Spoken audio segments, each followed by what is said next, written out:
أعوذ بالله من الشيطان الرجيم أمن هو قانت آناء الليل ساجدا وقائما يحذر الآخرة ويرجو رحمة ربه قل هل يستوي الذين يعلمون والذين لا يعلمون إنما يتذكر أولو الألباب. Bismillahirrahmanirrahim. Kita lanjut ke materi fikih. Sebenarnya kemarin ada pertanyaan, namun tidak terdeteksi, jadi nggak tahu kalau ada pertanyaan kertas. Pertanyaan pertama tentang kemarin disebutkan bahwasanya hukum wadah makanan dan minuman dari emas itu haram. Itu haram. Ada pertanyaan, bagaimana kalau misalnya emasnya sedikit? Artinya tidak mendominasi wadah tersebut. Baik. Kaidah yang perlu kita ingat adalah al-aslu fil asya'i al-ibahah. Di asal dari segala sesuatu tentang dunia ini ada al-ibahah, diperbolehkan. Hatta yarida ad-dalil ala tahrimi, sampai datang dalil yang mengharamkannya. Nah, wadah makanan dan minuman ini halal, perkara dunia. Bisa haram tatkala ada dalilnya. Di antara dalil kemarin kita sepakati dari Hudzaifah bin Yaman, la tashrabu fi aniyatiz zahabi wal fiddah. Dan janganlah kau minum dari wadah yang terbuat dari emas dan perak. Wala ta'kulu fi sihafihima, dan jangan kau makan di atasnya. Fa innaha lahum fid dunya, sungguhnya dua wadah tadi adalah untuk orang-orang kafir di dunia, walakum fil akhirah, dan bagi kalian orang-orang mukmin di akhirat kelak bagiannya. Nah, di sini simpulkan bahwasanya wadah makanan dan minuman yang dibuat makan dan dibuat minum. Jadi bukan wadahnya ya. Jadi bukan wadahnya ya. Wadah yang dibuat makan dan minum yang terbuat dari emas dan perak, maka hukumnya haram. Karena kalau sekedar buat pajangan, selama itu tidak berlebih-lebihan, maka diperbolehkan. Kalau dibuat pajangan, tidak dibuat makan dan minum. Lalu pertanyaannya, bagaimana kalau emasnya sedikit atau peraknya sedikit, enggak mendominasi? Ada sebuah dalil dari Rasulullah SAW, bahwasanya tatkala itu beliau wadah makanannya retak, pecah. Lalu beliau menambalnya dengan tambalan perak sedikit sekali, hanya satu garis sedikit. Nah, dari dalil ini simpulkan bahwasanya untuk wadah yang ditambal dengan perak, artinya peraknya sedikit, maka ini diperbolehkan untuk digunakan. Ingat ya, peraknya cuma buat nambal. Adapun tambalan dari emas tidak ada dalil yang menghalalkannya lagi. Maka tambalan atau kandungan sedikit dari emas hukumnya tetap haram. Jadi perak tadi bisa dihalalkan tatkala apa? Tatkala hanya sekedar buat tambalan, ada kebutuhan. Kalau misalnya dikandungkan dalam wadah, misalnya kita campur emas 1%, 99% lainnya kita campurkan, kita buat wadah makanan untuk makan, untuk minum, maka tanpa ada keperluan seperti ini tidak diperbolehkan, hukumnya tetap haram. Yang kedua, pertanyaan sedikit melebar lagi. Diketahui dalil bahwasanya Rasulullah SAW bersabda, akan datang suatu zaman di mana umatku akan menghalalkan zina, dan yang kedua menghalalkan sutra bagi laki-laki. Artinya sutra ini hukumnya haram bagi laki-laki. Akan tapi beberapa riwayat dari Rasulullah SAW membolehkan sutra selama tidak mendominasi. Dan ini pendapat yang dipegang oleh mazhab Syafi'i. Batasan yang tidak mendominasi adalah batasan yang diberikan oleh tatkala itu Umar mengirimkan surat kepada seseorang. Beliau mengatakan Rasulullah SAW melarang laki-laki memakai baju sutra kecuali hanya sekedar 2 jari, 3 jari atau 4 jari.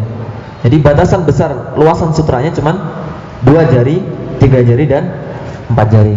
Akan tapi tingkat keharaman dari pakaian dari sutra laki-laki ini bukan haram mutlak. Bukan haram mutlak, akan tapi dibenci. Akan tapi dibenci. Baik, ini sutra. Yang ketiga, pertanyaan melebar lagi. Bagaimana kalau cincin emas, akan tapi emasnya dikit untuk laki-laki? Nah, diketahui bahwasanya cincin emas untuk laki-laki itu hukumnya haram. Jadi kalau antum masih memakai cincin emas atau perhiasan dari emas laki-laki, segera ditanggalkan. Karena Rasulullah SAW melihat sahabatnya pernah memakai cincin dari emas, Rasul mencopotnya lalu membuangnya. Para sahabat yang lain mengatakan, wahai sahabat, ambillah cincin itu, manfaatkan untuk yang lainnya selain perhiasan. Para sahabat mengatakan, aku tidak akan mengambil kembali sesuatu yang telah dibuang oleh Rasulullah SAW. Nah, di cincin dari emas untuk laki-laki ya, untuk laki-laki. Kalau untuk perempuan tidak ada larangan. Sutra begitu pun.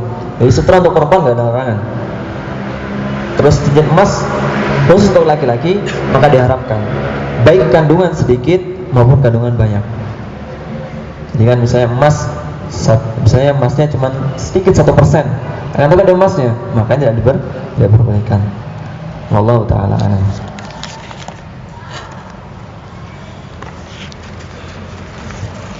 Baik, kita masuk ke pembahasan lagi.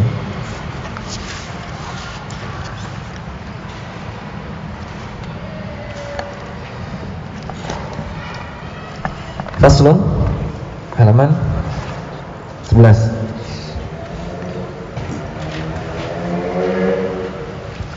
Masih furudul wudu ya. Kita bahas furudul wudu dulu. Faslun wa furudul wudu sittatu asya. Kemarin sudah diartikan kan ya? Fardu wudu artinya anggota-anggota wudu yang wajib dibasuhnya, fardu wudu.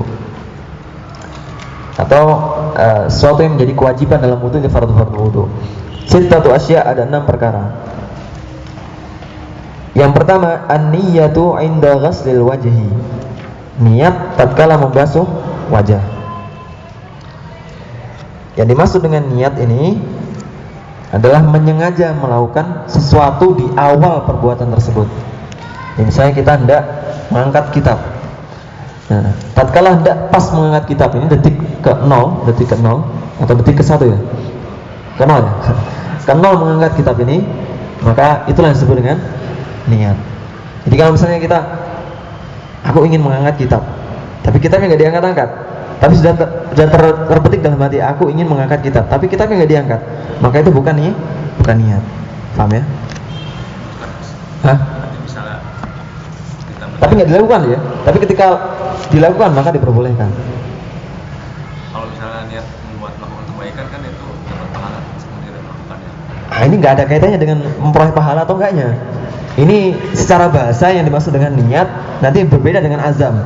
Jadi kalau misalnya saya ingin membedakan antara niat dan azam. Niat detik 0 mengangkat kitab namanya niat. Saya ingin mengangkat kitab. Nah, udah ngangkat ini. Dalam hati misalnya. Lalu saya ingin mengangkat kitab tapi nggak diangkat-angkat. Nah, kalau nggak diangkat-angkat tadi namanya azam. Tekad, sekedar tekad. Nah, kalau misalnya niat sambil diangkat, maka yang namanya ingin terus diangkat, ini namanya niat. Jadi qasdu syai'i bi fi'li. Menyengaja melakukan sesuatu dengan melakukannya. Menyengaja ingin melakukan sesuatu dengan melakukannya. Itu namanya an-niyah.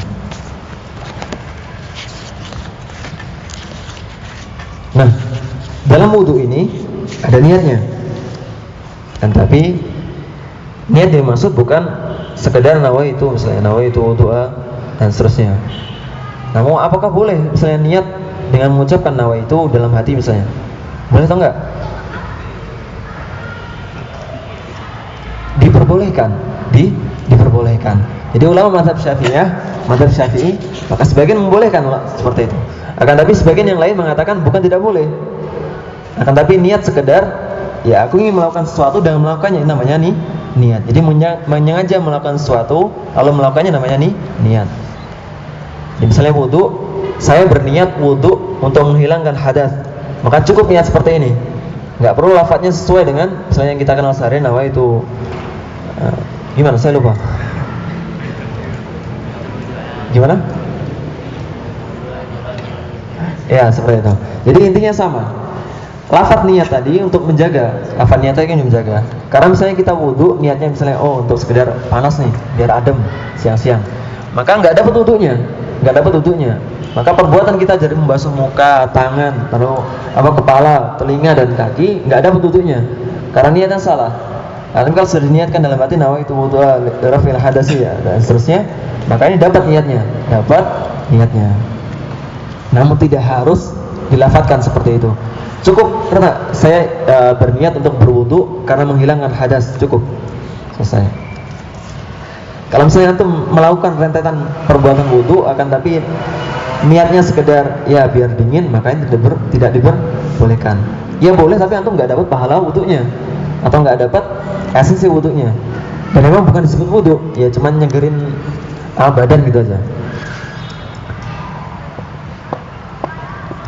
Dalilnya gimana? Dalilnya innamal a'malu binniyat wa innamal likulli imrin ma nawa.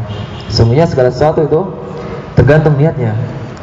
Jadi kalau antum niat membasuh wajah, membasuh tangan, lalu mengusap kepala dan telinga, lalu membasuh kedua kaki dengan niatan wudu, maka antum mendapat pahala wudunya. Disebutkan kalau mazhab Syafi'i membatasi bahwasanya niat yang diperbolehkan atau niat yang bisa menjadikan wudu itu sah adalah niat wudunya untuk menghilangkan hadas atau thaharah untuk salat. Dua niat ini. Selama terkandung dua niat ini maka sah wudunya.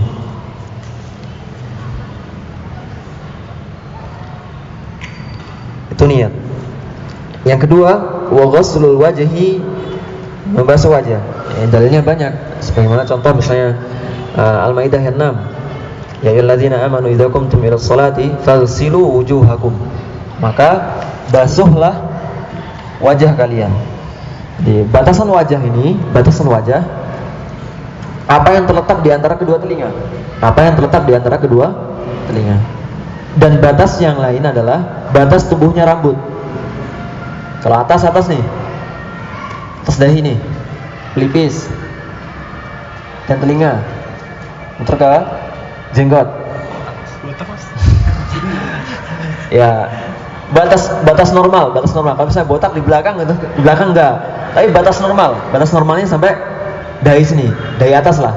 Kan kalau misalnya botak rambutnya di belakang, nggak mungkin disebut dahi semuanya ke sini. Dahinya kan hanya sebatas yang depan kan. Di batas tumbuhnya rambut yang depan ini, lalu di antara telinga, pelipis ini ke bawah jenggot, terus muter, ini namanya wajah. Jadi semuanya itu wajib dibasuh. Kalau misalnya itu membasuh John, nah ini nggak terbasuh, atau pelipisnya nggak terbasuh, maka nggak sah wudunya.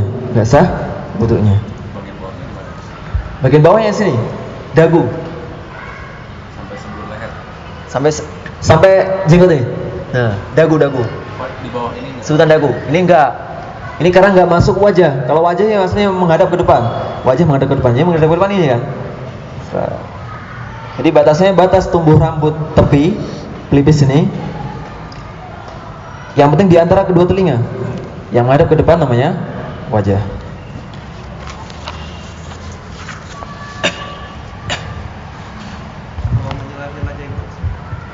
Nah, ini mau dibahas nih. Nah, sekarang pertanyaannya, menyela-nyela jenggot gimana? Kalau jenggotnya pendek, maka sela-sela semuanya, air sampai ke semuanya. Tapi nggak harus over, misalnya antum pakai gayung gunjukin sini, nggak usah. Jadi sekedar antum yakin bahwasanya air sampai ke seluruh bagian dalamnya. Nah, kalau jenggotnya nggak terlalu tebal, kalau jenggotnya tebal segini misalnya, ya nggak usah antum paksa semuanya, nggak, perwakilan aja. Yang penting bagian sini kena, udah cukup. Nggak harus antum basuh semuanya sampai serah sini. Jadi kalau tebal ukurannya, mazhab Syafi'i mengatakan kalau tebal ukurannya misalnya panjang antum, jenggot segini misalnya, seperut misalnya, nggak usah antum basuh semuanya, itu nggak usah. Cukup sebagiannya saja.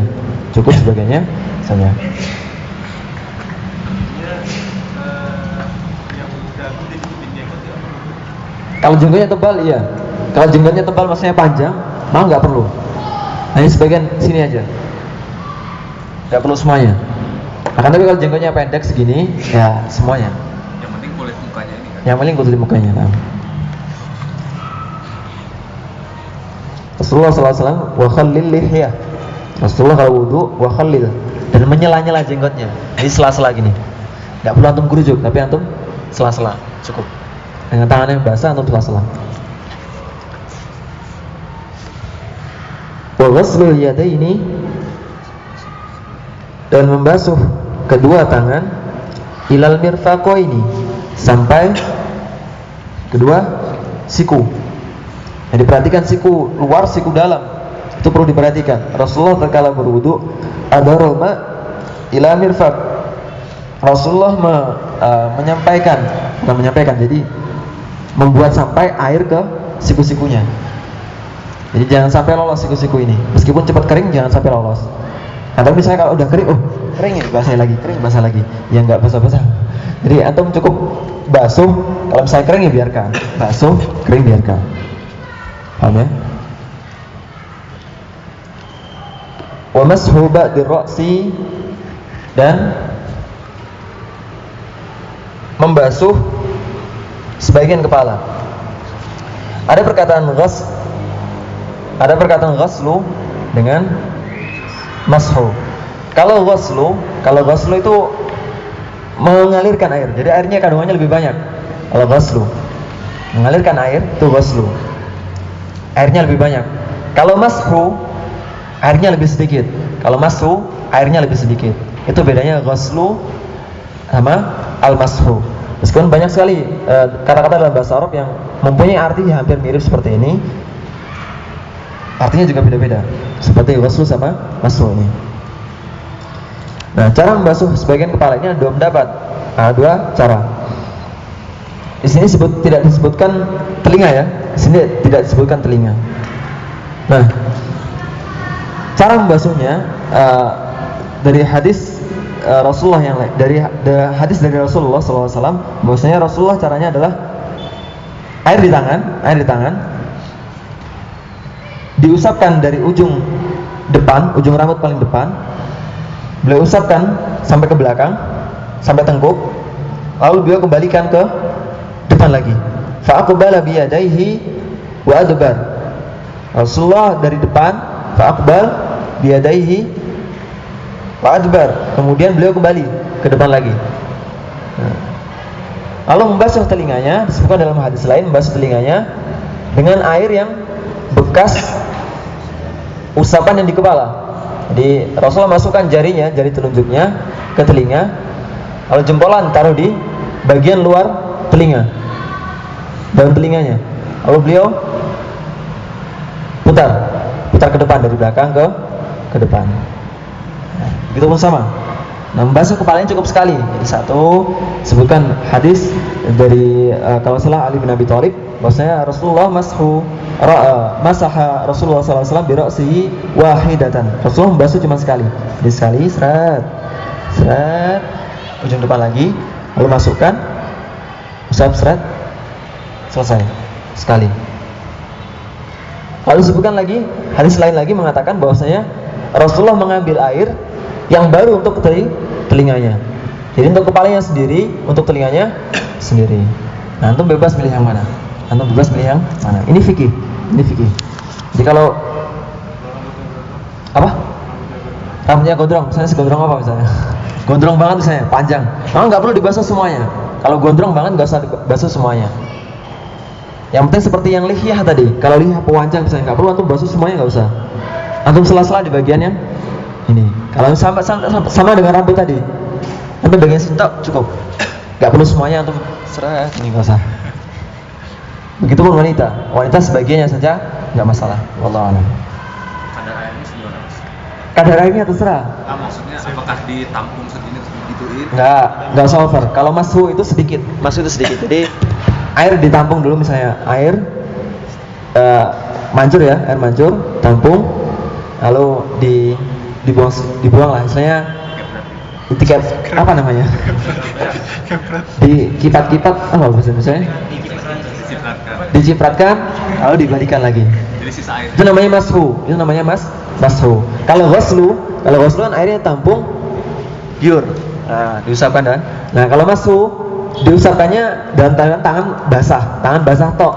Airnya ya ada tapi enggak sebanyak ghuslu.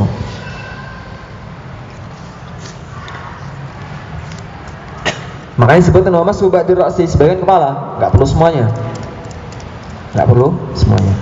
Wa ghaslur rijlaini ilal ka'bain, dan membasuh kedua kaki sampai mata kaki. Nah, ini biasanya juga sering ditinggalkan. Jadi kalau wudu seret-seret kakinya ke air mancur, kayak anti banget ke airnya. Seret-seret itu. Jadi ujungnya doang sama telapaknya yang basah. Adapun telapak kakinya apa namanya? Mata kakinya sama sekali enggak basah. Ya, kalau ada orang di sekitar kita ada seperti itu, kejar, Pak, mohon maaf, ini kayaknya belum basah ini tadi. Cuman sampai pertengahan kaki kalau udah selesai. Nah, enggak apa-apa, ini termasuk amar ma'ruf nahi munkar. Atau enggak usah antum keburu-buru bisa teriak-teriak tengah jalan amar ma'ruf nahi munkar, ya enggak. Antum amar ma'ruf nahi munkar, benerin wudu orang itu udah cukup. Sebatas kemampuan kita aja, Wa tartibu ala ma zakarna, dan tartib urut ala ma zakarna, sebagaimana kami sebutkan tadi. Nah, kalau enggak urut gimana? Kalau enggak urut misalnya, kaki dulu aja. Saya pengen kaki dulu. Muka terakhir misalnya. Sah enggak? Enggak sah. Dalilnya gimana?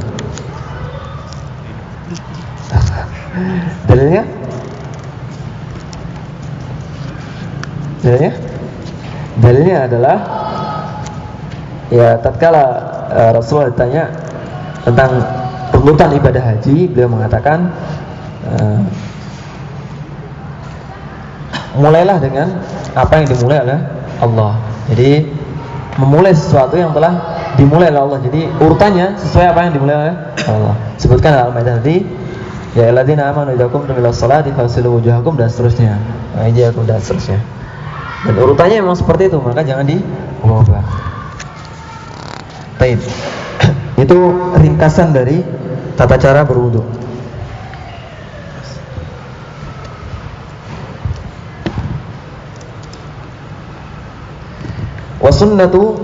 Wasunanuhu asyaratu asya. Adapun sunnah wudu ada 10 macam. Yang pertama, tasmiyatu, membaca basmalah. Sebutkan dalam sebuah hadis, la wudu'a liman lam yadhkur ismallah.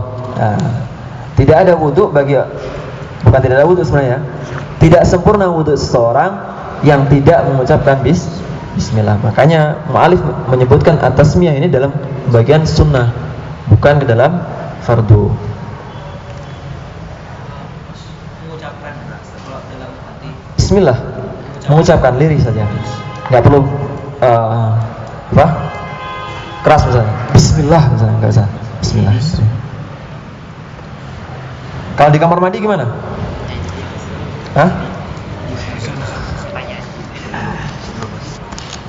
Sebelum masuk?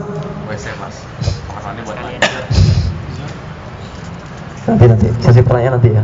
Wa ghusl kaffaini, dan membasuh dua telapak tangan.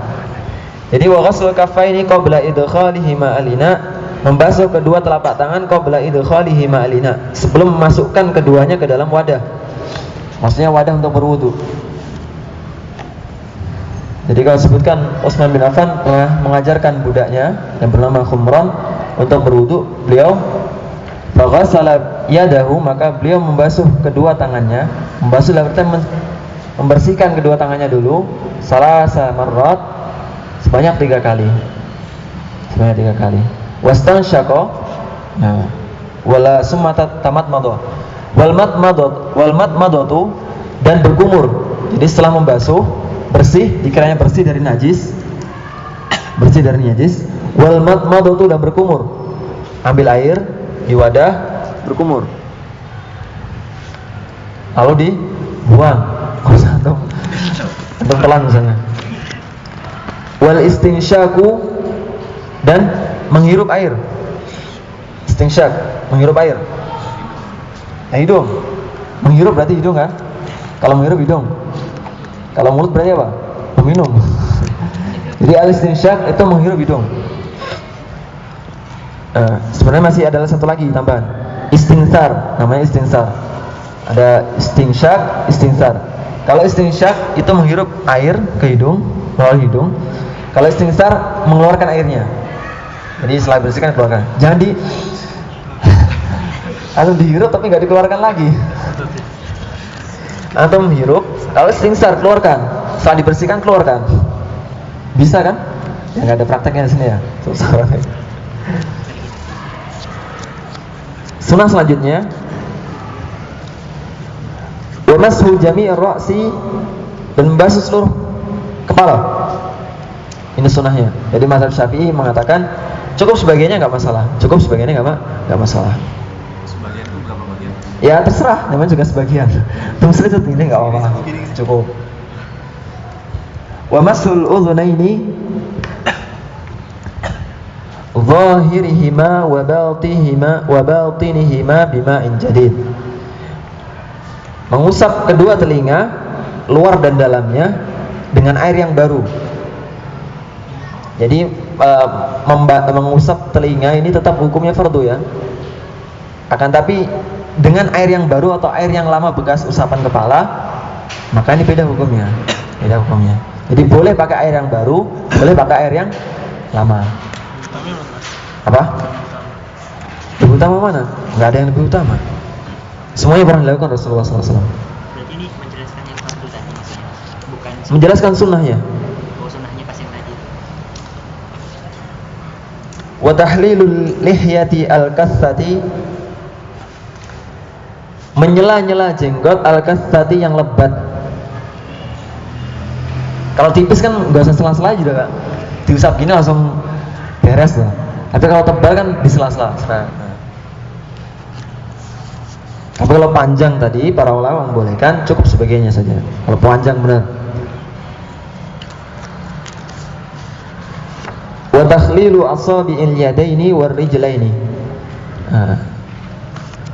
Menyela-nyela jari jemari tangan maupun kaki. Jadi tatkala tadi apa? Sunnah yang pertama tadi apa?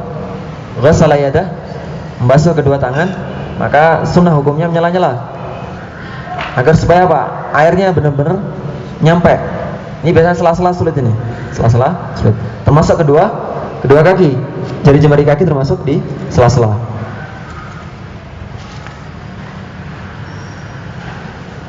Wa taqdimul yumna 'alal yusra, mendahulukan yang kanan terhadap anggota yang kiri.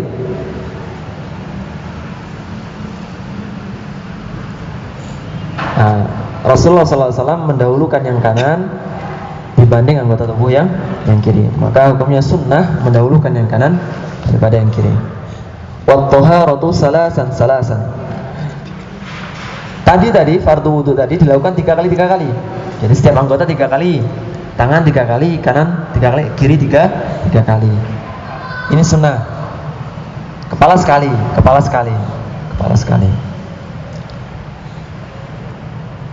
Jadi taharah tadi dilakukan 3 kali. Hukumnya sunnah. Jangan keras-keras ya. Misalnya, ini enggak 3 kali wudhunya, Wahabi ini.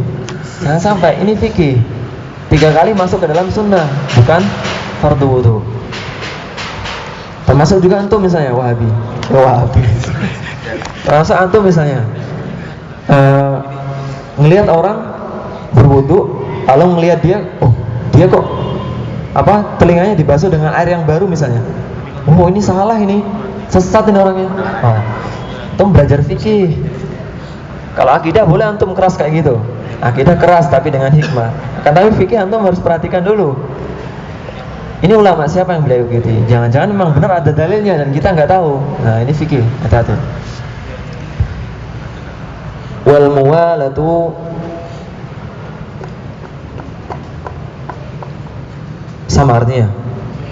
Wal muwalatu itu berurutan. Sebenarnya berurutan di sini bukan maksudnya disunahkan, bukan berarti kita kok Oh boleh, berarti boleh dong. Kalau hukumnya sunnah berarti boleh kaki dulu, lalu kepala dulu. Tetap nggak boleh ya.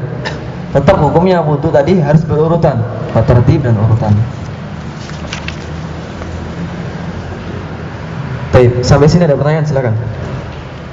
Mas, Ya. kan saya juga pernah dengar kalau Rasulullah membenci penggunaan air yang banyak Ya. pada saat berwudu. Terus tetapi disunahkan itu tiga tiap gerakannya. Nah itu bagaimana mengkompromikannya biar bisa mendapatkan? Ya, Rasulullah SAW beliau berwudu terkadang pakai air 1 mud. 1 mud itu 1 jangkepan tangan nih, 1 mud namanya, 1 jangkepan tangan. Rasulullah berwudu dengan 1 mud, bayangkan. Gimana caranya 3 kali tapi dengan 1 mud, 1 jangkepan tangan ini. Nah, cukup dibasuh semuanya. Ghuslu ini, al-ghuslu ini tidak mutlak harus ghuslu mengalirkan air, enggak. Jadi cukup dibasuh nggak masalah. Misalnya antum rakwa ya, antum tuangkan sedikit-sedikit, tuangkan sedikit-sedikit. Nah, sedikit gini, basuh. Nggak masalah. Ghuslu tidak terikat dengan mengalirkan air langsung. Memang makna ghuslu ini berbeda dengan makna mashu, akan tapi nggak mutlak harus ghuslu. Ini juga terhitung ghuslu. Ya ada air yang mengalirkan. Ghuslu. Maka cara Rasulullah sampai 3 kali dengan air terbatas adalah ya seperti itu. Cukup diusap. Cukup diusap. Itu. Ada lagi Pak ya? Iya. Ada menyimpang dari wudu ini. Ya sangat menyimpang. Sangat menyimpang. Ya, misalnya jenggot kan itu yang saya tahu perintahnya dipelihara. Terus di sini juga ada yang bilang, saya kurang tahu siapa, itu ya lebih baik dipanjangkan. Ya. Nah, yang dan juga di perkara wudu tadi ada tentang mencela jenggot, dan kemudian biar sempurna kan kalau bisa ya pendek-pendek aja biar sempurna. Nah, itu berarti gimana ya kan, maksudnya panjangkah atau dipelihara aja yang baik? Jadi tadi ada menyela-nyela jenggot. Nah, saya nggak menyebutkan apabila jenggotnya pendek maka lebih sempurna, enggak. Tapi saya menyebutkan kalau jenggotnya pendek maka kemungkinan dibasuh semuanya cukup sekali basuhan cukup kan? Artinya nggak usah disela-sela kan, jenggotnya pendek tipis lagi. Langsung dibasuh ini kan sudah terbasuh semuanya kan? Otomatis terbasuh semuanya. Ada misalnya jenggot yang tebal dan panjang, maka para ulama membolehkan menyela cukup sebagiannya saja. Ini tidak terkait dengan kesempurnaan wudu atau enggak sempurnanya wudu dengan adanya jenggot panjang atau jenggot tipis, gitu ya. Jadi nggak ada kaitannya sama sekali, Dan nggak ada kaitannya misalnya orang yang jenggotnya panjang lebih besar pahalanya daripada orang yang jenggotnya pendek. Ya, kalau memang jenggotnya pendek karena memang gennya pendek jenggotnya, lalu apakah dia menjadi lebih tidak berpahala daripada orang yang jenggotnya panjang? Karena yang jadikan dasar pahalanya adalah memelihara jenggotnya atau tidak memotong jenggotnya, bukan panjang pendeknya jenggot. Allah Ta'ala. Yang tadi di kamar mandi tadi. Ya. Ini kamar mandi. Bismillahnya. Maka kalau di kamar mandi, apakah wajib baca bismillah atau sunnah baca bismillah? Baca basmalah nggak masalah, tapi lirih. Bismillah, itu aja cukup. Tapi ya, atau di dalam hati nggak masalah. Nah, ini fatwa Lajnah Daimah banyak. Allah Ta'ala alam. Ya. Kepala sekali berapa kali? Iya, sekali. Doa pada wudu ada. Doa pada wudu ada. Nah, ini mau sebutkan. Tentang air, Mas. Air, kenapa air? Kan kemarin tuh ada yang apa? Yang dijemur ya airnya. Iya. Nah, itu yang sebatas apa? Maksudnya sebatas apa? Air laut juga terjemur maksudnya, Mas. Sebatas apa? Air laut, air sungai. Jadi yang kemarin disebutkan air yang suci lagi mensucikan namun makruh digunakan, Di antaranya air ma'ul musyammas, air yang dipanaskan dengan sinar matahari. Loh, air sungai kan lewat sinar matahari juga panas. Terus air danau dipanaskan sinar matahari, air las sinar. Maka yang dimaksud air musyammas ini adalah air yang menjadi panas karena sebab sinar matahari. Misalnya air laut menjadi panas karena terpanaskan sinar matahari, maka menjadi air musyammas. Akan tapi sebenarnya ini makruh bukan karena zat airnya makruh, tapi makruh karena membahayakan bagi tubuh. Jadi kalau misalnya panas, terlalu panas, ya jangan menzalimi diri sendiri. Wallahu a'lam. Nah, apa? Bolehkah berwudu sambil terbuka auratnya? Boleh. Syarat sah wudu hanya berapa? Apa sih? Syarat sah wudu Islam. Maka kalau misalnya orang kafir wudu, maka nggak sah wudunya. Meskipun dia bismillah terus sesuai dengan misalnya lebih sempurna daripada orang muslim sendiri, maka nggak sah wudunya karena dia bukan orang muslim. Yang kedua, tamyiz. Anak kecil gimana? Yang belum tamyiz. Maka kalau belajar wudu tok nggak masalah. Belajar wudu nggak masalah. Hah? Apalagi?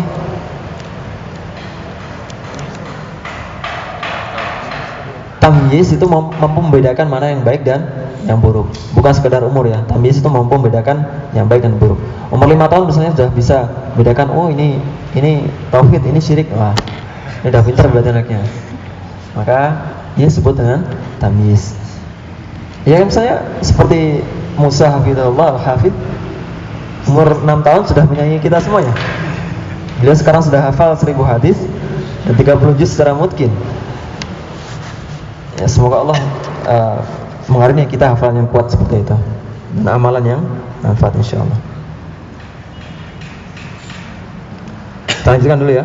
Lanjutkan bentar. Fasal. Oh, sedikit lagi. Tentang doa setelah wudu.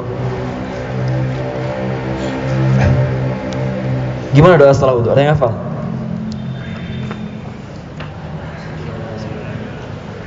Coba siapa? Satu-satu. Halo. Yang hafal doa setelah wudu.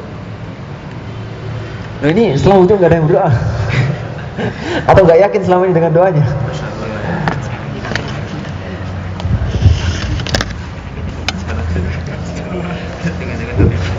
Asyhadu an la ilaha illallah wahdahu la syarikalah, asyhadu anna Muhammadan abduhu wa rasuluh. Ya, doa seperti itu boleh. Jadi Rasulullah doa seperti itu atau dengan tambahan? Allahumma ja'alni minat tawabin wa ja'alni minal mutatahhirin. Jadi yang diajarkan misalnya Allahumma ja'alni minat tawabin wa ja'alni minal mutatahhirin. Sampai itu boleh. Atau asyhadu an la ilaha illallah wa asyhadu anna Muhammadan abduhu wa rasuluh. Cukup itu saja enggak masalah. Wallahu taala alam. Itu setelah wudu. Apa? Tamanya ada 3. Entah hafal? Hafal.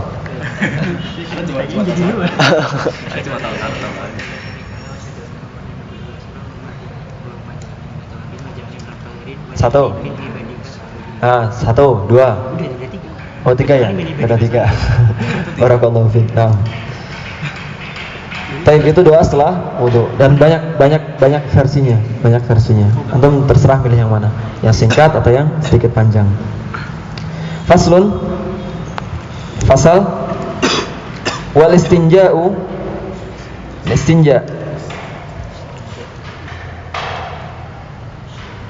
Yang maksud istinja itu adalah mengusap tempat keluarnya najis. Mengusap tempat keluarnya najis atau hadas. Tapi kalau istinja di sini maksudnya mengusap tempat keluarnya najis. Wajibun, hukumnya wajib. Jadi istinja hukumnya wajib. Minal bauli wal ghaiti, setelah kencing dan buang air besar. Setelah kencing dan buang air besar.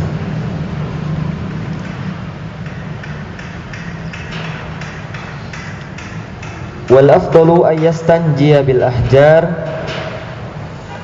Yang paling afdal adalah beristinja dengan batu. Ini perintah asalnya. Ini perintah asalnya memakai batu. Perintah asalnya memakai batu. Summa yutbi'uha bil ma. Setelah diusap dengan batu, kemudian diusap dengan air. Sekarang kita nggak ada ya. Sekarang kita nggak ada. Masuk pakai tangan nggak boleh? Langsung pakai tangan? Iya, maksudnya habis itu dibasuh air. Iya, dibasuh air. Jadi antum Kan kalau perintahnya kan pakai batu gitu maksudnya. mashu, namanya mashu, itu namanya mashu, artinya mengusap. Dan mengusapnya entah pakai batu, entah pakai air. Dan cara mengusapkan air ke bagian yang kita istinjai adalah dengan pakai tangan. Dan pakai tangan. Bagaimana cara mengusap dengan tanpa pakai tangan? Dengan batu tadi. Wa yajuzu ay yaqtasiru 'ala al-ma' aw 'ala salasati ahjar. Atau mencukupkan dengan air. Dengan air tok, enggak masalah. Akan tapi perintah asalnya memang Rasulullah memerintahkan dengan batu. Aw 'ala salasati ahjarin, atau dengan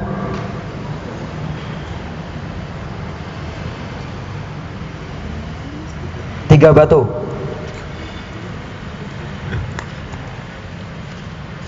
Atau dengan tiga batu. Jangan kita tertawa ya bahas istinja ya. Padahal ini penting sekali, penting sekali. Dan misalnya kalau kita di daerah yang kekurangan air, maka mau nggak mau kita beristinja dengan batu. Nah, kalau nggak tahu ilmunya, ini beristinja dengan apa ini? Ya dengan batu, dengan batu. Dengan tiga batu. Batu pertama untuk menghilangkan najisnya. Pertama menghilangkan najis. Batu kedua untuk mengusapi supaya benar-benar hilang. Batu ketiga memastikan hilang semuanya. Yunki bihinnal mahal. Maka tiga batu tadi mencukupkan. Sudah cukup menggantikan tempat air. Bihinnal mahal. Fa idza arada al-iktisara ala ahadihima,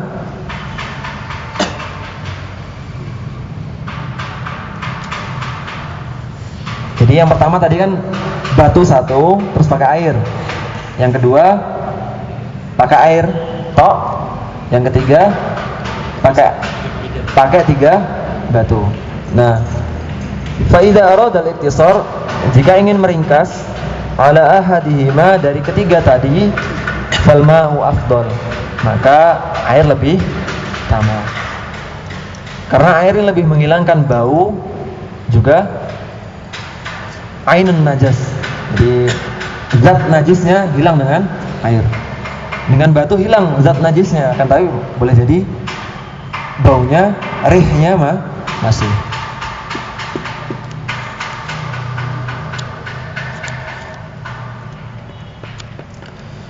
Wa yajtanibu istiqbal al-qiblati wastidbaruha, dan menghindar dari menghadap kiblat atau membelakanginya.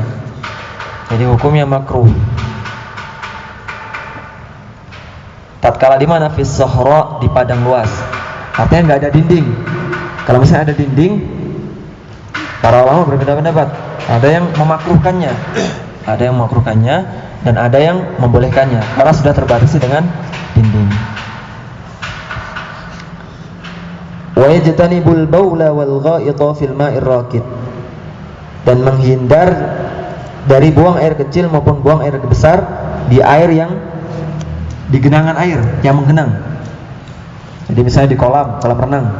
Ini banyak misalnya di kolam renang ini. Diam di pojokan bukan karena berhenti istirahat renang, tapi buang air kecil. Nah, ini hadisnya jelas, la yabulanna ahadukum fil ma'id daim alladzi la yajri. Janganlah di antara kalian buang air kecil di air yang ad-daim, menggenang. Alladzi la yajri, yaitu air yang enggak mengalir. Baik airnya sedikit maupun air banyak. Karena dalilnya umum, enggak terbatas pada air sedikit maupun air banyak. Airnya umum. Ini sekali lagi, hilangkan kebiasaan misalnya di kolam renang untuk buang air kecil. Laut enggak mengenang. Enggak mengenang lah. Laut mengalir. Ada siklusnya. Ada siklusnya. Hah? Jamban.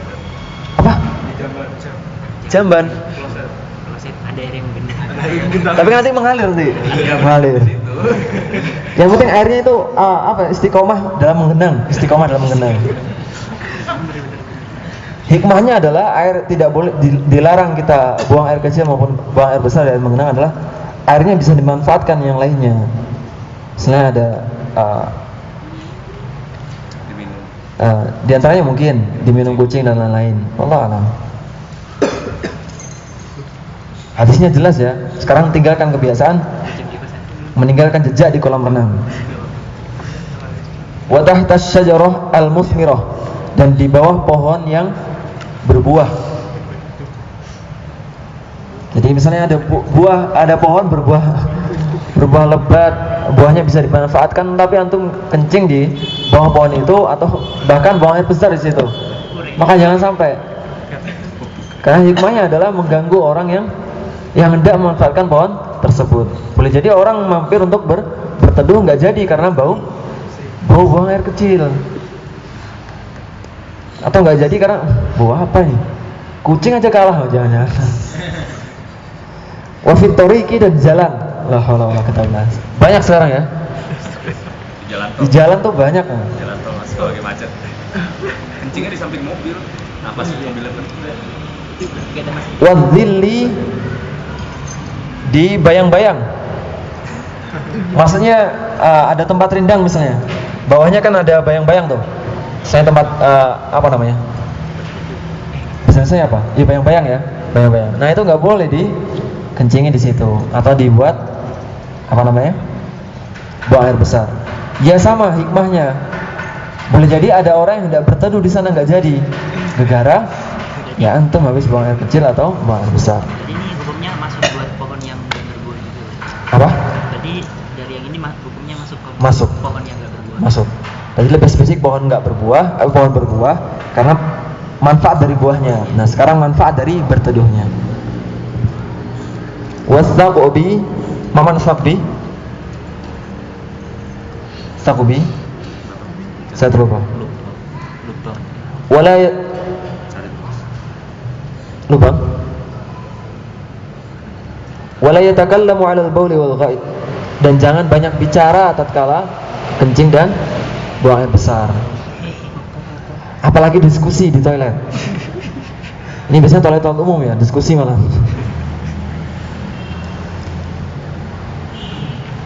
Wala yastaqbilu asy-syamsa wal qamara wala yastadbiruhuma. Jangan menghadap matahari, bulan, dan jangan membelakanginya. Ini wallahu alam. Dalilnya gimana? Wallahu alam. Wasaqobi, dan lubang. Boleh jadi dalam lubang tersebut ada hewan-hewan misalnya. Jadi Islam itu begitu teliti dalam hal tidak boleh menzalimi makhluk-makhluk yang lainnya. Lubang yang di WC. Ya, itu kalau lubang WC atau lubang toilet emang dikhususkan untuk buang, maka nggak masalah. Yang bukan yang di WC ini, yang sebelahnya itu yang misalnya buat saluran airnya itu.